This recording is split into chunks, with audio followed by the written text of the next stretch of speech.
Olá, seja muito bem-vindo, seja muito bem-vinda. Eu sou a Gabriela Varelli e esse é o Videocast em Detalhes. Aqui, sempre com um convidado, com uma convidada, a gente discute, aprofunda uma temática, uma notícia do dia.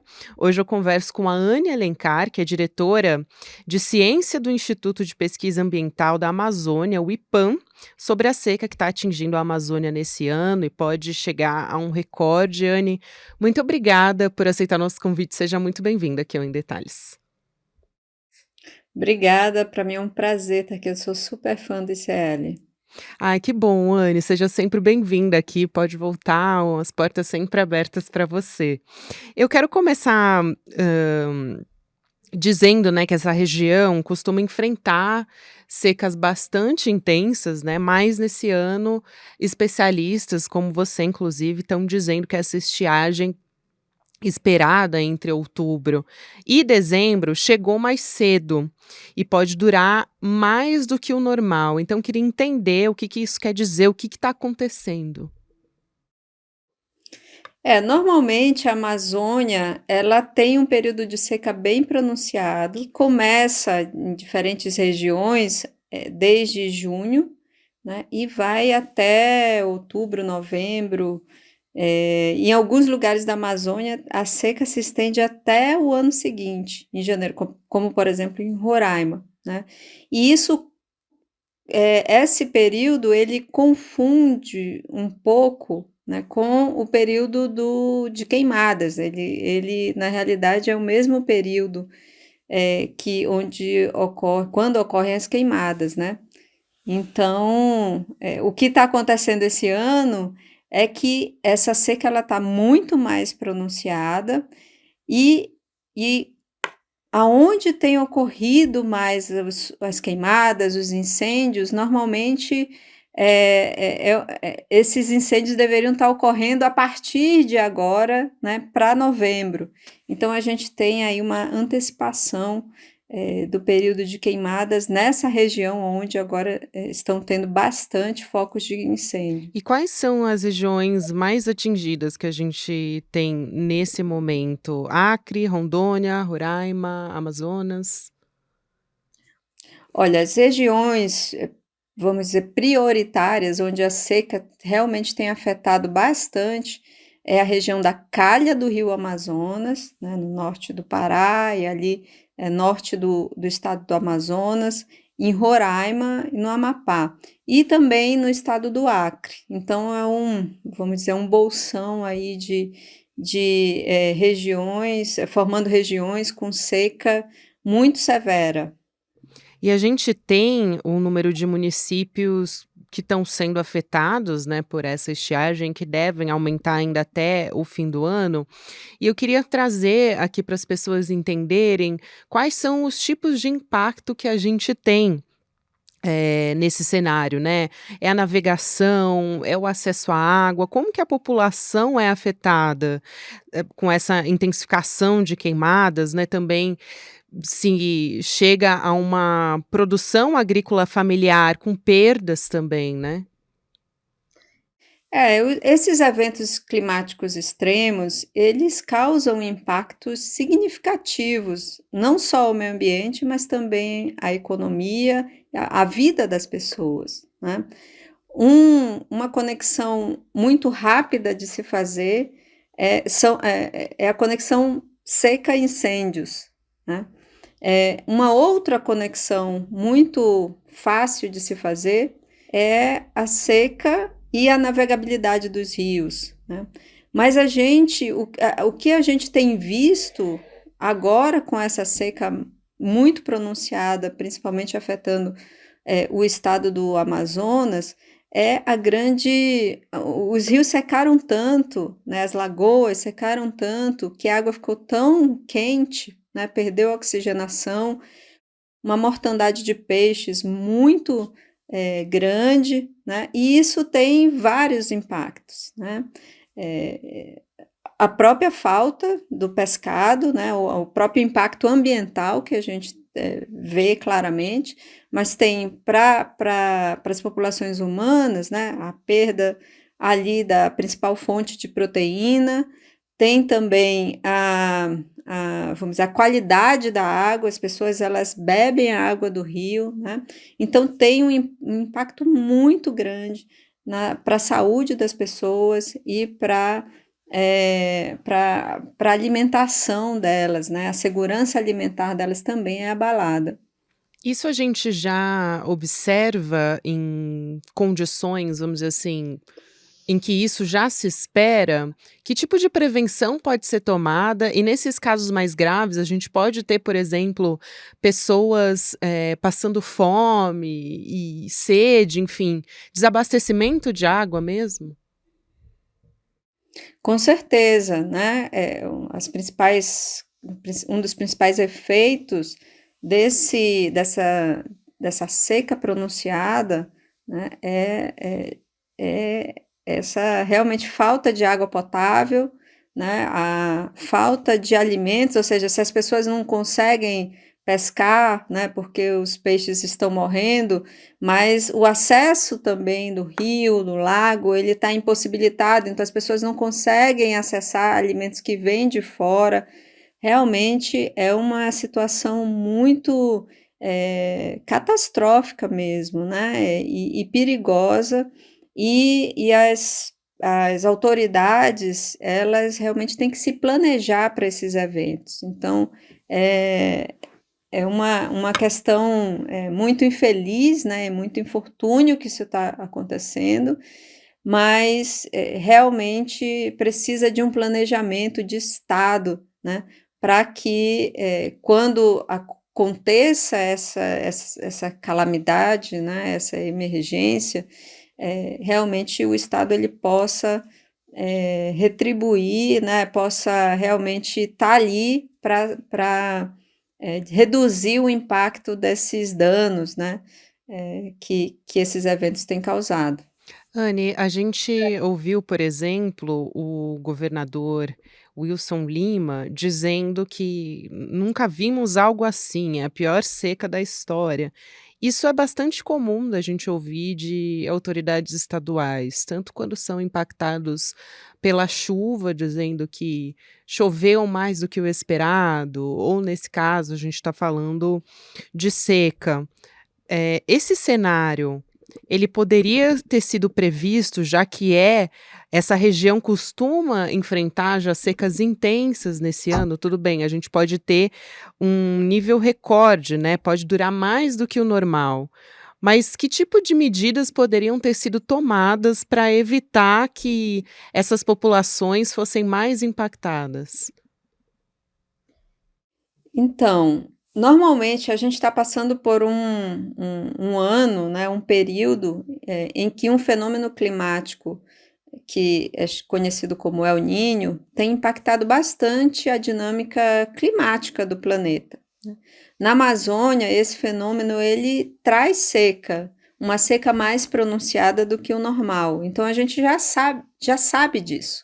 E a gente já sabia que esse El Niño ele estava se instalando e que ele potencialmente seria um El Niño muito forte, né? Agora ele está considerado, está na categoria de El Niño moderado, e na página da NOAA, né, eles descrevem lá que tem uma chance muito alta desse El Niño se estender até o ano que vem, né, até o fim do inverno americano. Então, ou seja, essa situação que a gente está vivendo agora, ela tende a piorar. E a gente já sabia que ia ter mais seca, né, na Amazônia. O grande medo era um medo associado aos incêndios, né? E, de fato, aonde, ou que região da Amazônia seria impactada, é um pouco mais difícil de saber. É, se você lembra, por exemplo, em 2005, né, quando nós tivemos também uma seca muito forte, imagens chocantes assim de barcos no meio do rio, o rio completamente seco, atingiu um pouco mais o oeste da Amazônia, mas mais para o sul, né, dessa região. Bancos de areia também, né? Bancos de areia, exatamente. Então fica um pouco difícil saber exatamente o local que vai ser mais impactado. Mas hoje nós temos todo o ferramental, assim, as imagens são disponíveis ali na página do INPE, na internet, na página da NASA, e a gente consegue ver muito bem qual a área que está sofrendo anomalia de seca. O que é importante a gente ressaltar sobre essa questão do que poderia ter sido feito, né? Realmente, quando um evento desse chega, eu acho que as autoridades têm que começar a se preparar para as possibilidades, né? A possibilidade de seca extrema é uma possibilidade? É. Então, quais são as estratégias de alarme, né, para quando isso chega, se instala, né? O quanto de recurso isso deve, né, deve ter, ser separado, né? Existe um plano de contingência para realmente reduzir esses impactos, né? Então, eu acho que essas são coisas que chamam a atenção para o que seria até um possível novo normal de eventos climáticos, né? Agora, essa região está sofrendo com uma seca severa, né? No início do ano estava sofrendo com cheias, né? Muito além do normal. Então, realmente, as autoridades elas têm que pensar que nós estamos vivendo num mundo em mudanças muito fortes, né? As mudanças climáticas elas têm gerado esses eventos que realmente precisam ter respostas quase que instantâneas, né? Porque são e a gente precisa se planejar. Então, cada vez mais, os governos, em todos os seus níveis, de prefeituras a governos estaduais, ao governo federal, precisam estar muito bem conectados num plano de contingência contra esses desastres. Exatamente. E aí, quais medidas que podem ser tomadas a partir de agora? E também pergunto se algo pode ser feito em conjunto, né, por exemplo, entre o governador Wilson Lima e outros governadores de estados que estão sendo impactados pela seca, em conjunto com o governo federal nessa situação de emergência, né, já que a gente tem aí distribuição de água e alimentos que deve ficar comprometida e o vice-governador Geraldo Alckmin também, além de ministros, né, do governo, vão visitar Manaus a partir dessa quarta-feira, que a gente está gravando esse episódio, mas então no dia 4 de outubro, por causa dessa seca, essa comitiva deve visitar e sobrevoar, enfim, a região para entender as consequências ali sociais e econômicas da região. Então, o que pode ser feito, além do decreto de situação de emergência, que já ultrapassou mais de 50 cidades até o momento, né? Sim. Esse decreto ele é importante porque ele, de fato, dá essas condições de acesso, né, um olhar mais específico, ajuda do governo federal para esses estados e municípios, mas realmente a gente precisa pensar na frente, né? À frente e realmente como a gente pode se engajar, né, como país numa discussão sobre as mudanças climáticas em si, né? Existe uma discussão muito forte agora, começou a ganhar força na última conferência de clima, né, no Egito, sobre perdas e danos, né? E agora isso vai continuar sendo discutida na conferência de clima desse ano, na COP28 em Dubai, né? Que realmente demonstra que a gente não está só, né, querendo mitigar. Então, o financiamento climático ele é muito importante para realmente trazer alternativas para a mitigação das emissões de gases de efeito estufa, mas também já estamos precisando de muito financiamento climático para combater esses impactos, né, causados pelas mudanças climáticas e esses eventos extremos que estamos vivenciando. Inclusive, senão a gente fica enxugando gelo, né, Anne. E os financiamentos que a gente recebeu até o momento em alguns países da Europa, também Estados Unidos, apesar da gente ver um volume muito grande, né, na casa ali dos milhões, dos bilhões, ainda é abaixo do que a gente precisaria para ter ações efetivas nesse sentido, né. Eu acho que a questão do planejamento, ela é importante, como eu falei anteriormente, né.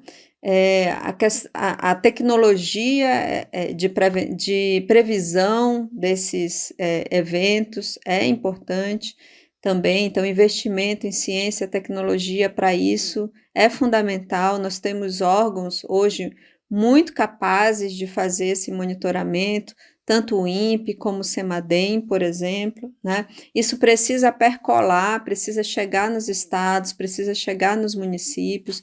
Então, essa é uma frente de ação importante, né? Mas também a gente precisa trabalhar, né, essa questão de, no momento de emergência, como lidar com isso, né? Tipo, quase como uma sala de situação para lidar com essas questões de emergência ligadas às questões climáticas. Anne, também tem uma questão que eu acho importante, porque a gente está acostumado a associar, eh, tragédias, por exemplo, desmoronamento de casas com chuva, né, a gente consegue associar melhor, entender melhor quando isso acontece, mas a seca extrema também pode agravar esse tipo de situação, né. A gente teve, por exemplo, no interior do Amazonas, uma vila, né, tô aqui pegando as informações certinho, a vila de Arumã, que pertence ao município de Beruri, que fica a cerca de 6 horas de barco de Manaus. 40 casas desabaram ali, foram arrastadas para dentro do rio que banha o vilarejo. A gente teve inclusive 2 mortes e 3 pessoas estão desaparecidas nesse momento, né. O que que é esse fenômeno que os especialistas chamam de terras caídas, que é causado pela erosão do solo e que pode acontecer, né, o quanto a gente tem que ficar atento a esse tipo de caso também. Sim, esse é outro efeito, desse fenômeno, né, desses eventos extremos. No caso, a gente, como eu falei anteriormente, quando a gente pensa em seca na Amazônia, a gente automaticamente pensa em fogo, mas aí a gente pensa agora em mortandade de peixes e também, né, nesse fenômeno de terras caídas, né. Em alguns rios da Amazônia, a gente tem um leito, que ele é muito escavado, vou falar de uma forma mais, né, e vamos dizer, essa escavação, né, ela acaba quando o rio sobe e desce, acaba tendo um efeito, né, em que a água percola, entra no e quando o rio está cheio, vamos dizer, as margens, né, do rio, elas ficam ali, vamos dizer, quase que suspensas ou pela água que está ali nos poros, né, daquele. E quando seca tudo, isso gera uma instabilidade no terreno e essas áreas que pequenas cavernas, né, grutas que ficavam cheias de água quando o rio está cheio, elas desmoronam e causam esse fenômeno, que é conhecido como terras caídas. É um fenômeno que ele é comum, na Amazônia, né, e mas ele ocorre nesses momentos em que tem uma seca, extrema, né, e são em regiões onde tem uma cheia muito, forte, mas também uma seca, muito forte. Então é justamente nessas áreas é que a gente tem o impacto, desse fenômeno. E aí o que poderia ser feito? Tem, maneiras de o Estado também socorrer essas populações ribeirinhas? Porque me parece também que elas estão ali numa situação de maior vulnerabilidade, né. Sim. Eu acho importante entender em quais regiões, quais as vilas, né, e, enfim, comunidades que estão sobre áreas de risco de terras caídas, né. Então, como eu digo, são regiões que são muito específicas, né, geralmente tem um barranco, né, geralmente está muito acima, vamos dizer, as comunidades são muito acima do nível médio do rio, e em que tanto a cheia quanto a seca, desses rios não interferem muito, mas quando tem um evento, né, de seca extrema, aí isso pode acontecer. Realmente essas grutas que ficam ali, elas, esvaziam, né, e aí gera ali um espaço que colapsa. E também em relação aos impactos econômicos, eu quero te perguntar, Anne, como é que essa seca extrema, né, que está atingindo o Amazonas e essas outras regiões, ela pode comprometer o transporte, principalmente, né? Eu tenho aqui a informação da CNN, a partir da Associação Brasileira dos Armadores de Cabotagem, de que essa seca pode impactar 60% do que é transportado no rio Amazonas, o que me parece bastante coisa. Quanto que isso pode comprometer o transporte e, consequentemente, impactar nas mercadorias também e produtos na Zona Franca, né? Com certeza, se você pensar que uma grande parte da população rural da Amazônia, né, vive ao longo dos rios e que muitas cidades amazônicas têm como sua principal via o rio, né, e Manaus é o grande exemplo, realmente uma seca dessa tem um potencial de impacto econômico muito grande, né.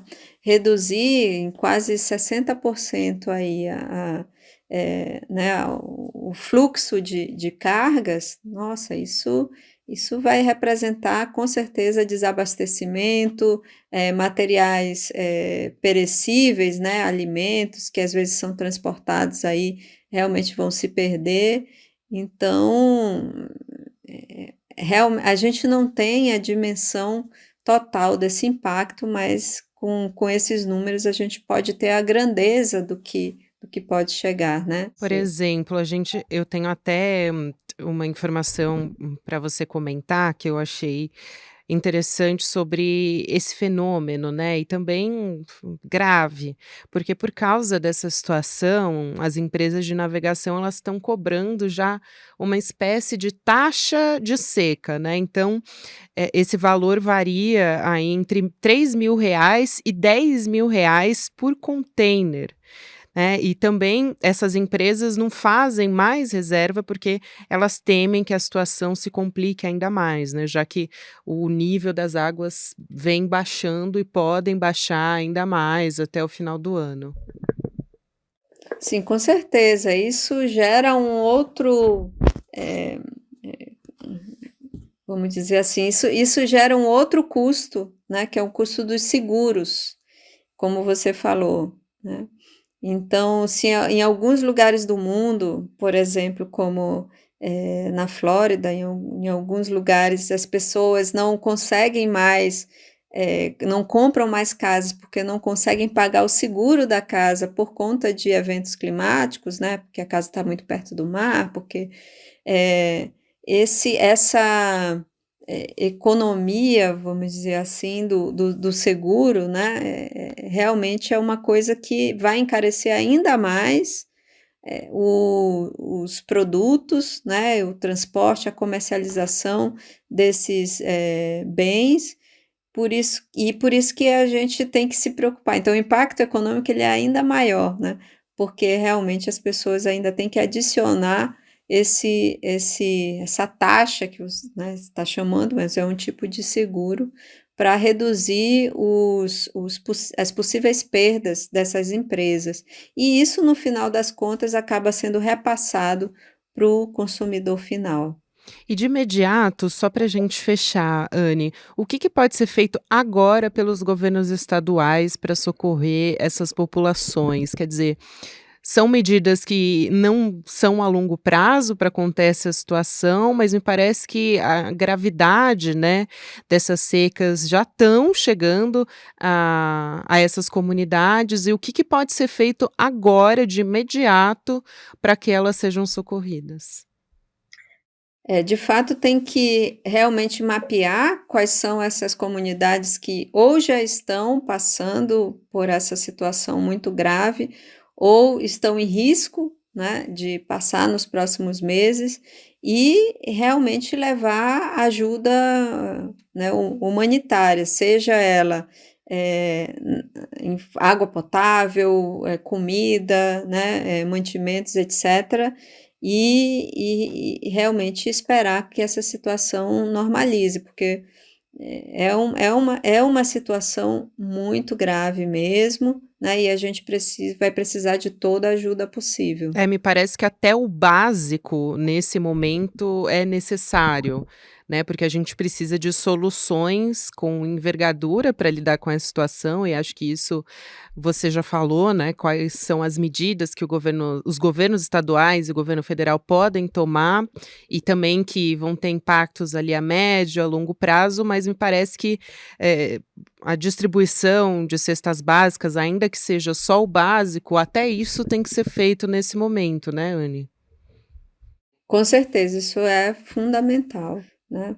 E vou só comentar uma coisa que eu acho, assim, fazer um paralelo, se você lembra no início do ano, quando os garimpeiros se, alojaram ali ao longo, de alguns rios da TI Yanomami, e fizeram de tal forma que os próprios indígenas não conseguiam, pescar, porque o rio estava poluído, não conseguiam, enfim, acabaram ficando doente por tomar aquela água contaminada, e por isso eles não conseguiam caçar e acabaram, eh, entrando num processo de desnutrição muito forte, né.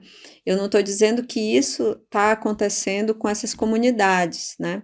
As comunidades, ribeirinhas ou essas pequenas cidades ao longo desses rios vão sofrer alguns desses problemas, né. Não estão tendo acesso à água potável, né, mas eles têm essa oportunidade de uma certa maneira, falar para o mundo o que está acontecendo. E Agora é um você direito, imagina né. Você imagina, sim. Agora você imagina algumas comunidades indígenas que não têm a tecnologia, né, que devem estar passando por essa situação, né, e que, então a gente tem que estar muito atento também para isso. Então não são só essas comunidades, né, não são só essas vilas, essas pequenas cidades, mas a gente tem que estar muito atento para essas comunidades mais isoladas, que a gente não tem essa informação do nível de segurança alimentar, né, que eles estão tendo num evento como esse. Sem dúvida, é muito importante você colocar isso, esse monitoramento tem que ser feito e é fundamental, né, para proteger essas populações. Anne Alencar é diretora de ciência do Instituto de Pesquisa Ambiental da Amazônia, o IPAM. Quero te agradecer muito aqui por esclarecer toda essa situação e a gente espera que o socorro, né, chegue a essas pessoas e também que a gente pense, né, em medidas a longo prazo e não só para atuar ali quando o problema acontece, né. É isso. Com certeza. Obrigada pelo convite e, foi sempre quando precisar é só chamar. Obrigada, foi um prazer, Anne, perdão. Até uma próxima, um abraço grande. Obrigada a você também. O Videocast em Detalhes fica por aqui. O próximo episódio vai ao ar às 10h30 da manhã, ao vivo no YouTube, por onde você acompanha toda a programação do ICL Notícias, nos canais Eduardo Moreira e também Instituto Conhecimento Liberta, de segunda a sexta-feira. E você também pode acompanhar o Em Detalhes nas plataformas de áudio. A partir das 7h da manhã, bem cedinho, o episódio já fica disponível. Para quem acompanha essa transmissão ao vivo no YouTube, você fica agora com o videocast Mercado e Investimentos, com André Campedelli e a Débora Maganha, e às 6h com o ICL Notícias, segunda edição. E também eu lembro a você que a gente tem aula aberta e gratuita com o Eduardo Moreira, 3 regras para investir com resultados. Tá aí a aula para quem está acompanhando agora a gente ao vivo pelo YouTube, você vai entender as regras essenciais para teus resultados nos seus investimentos, mesmo que você seja iniciante. Então, essa aula é para todo mundo, dia 10 de outubro, às 8 horas da noite. Você pode se inscrever em edu1.com.br/emdetalhes. Até uma próxima. Você tem aquela sensação de que toda vez que você investe dinheiro, você investe naquilo que estava todo mundo falando que era muito bom e deixa de ser bom logo depois que você investe? Pois é, isso tem um motivo.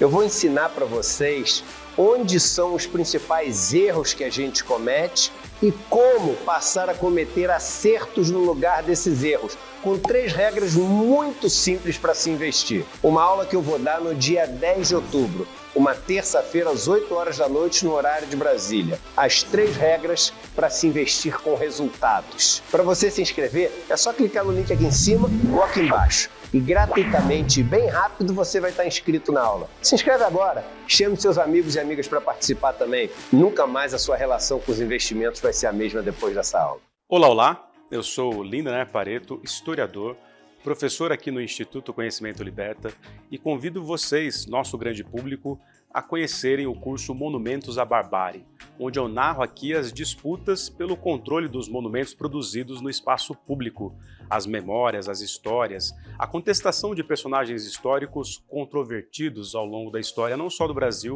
mas também da história da humanidade. Conheçam o curso Monumentos à Barbárie e mais outros 200 cursos aqui conosco no Instituto Conhecimento Liberta.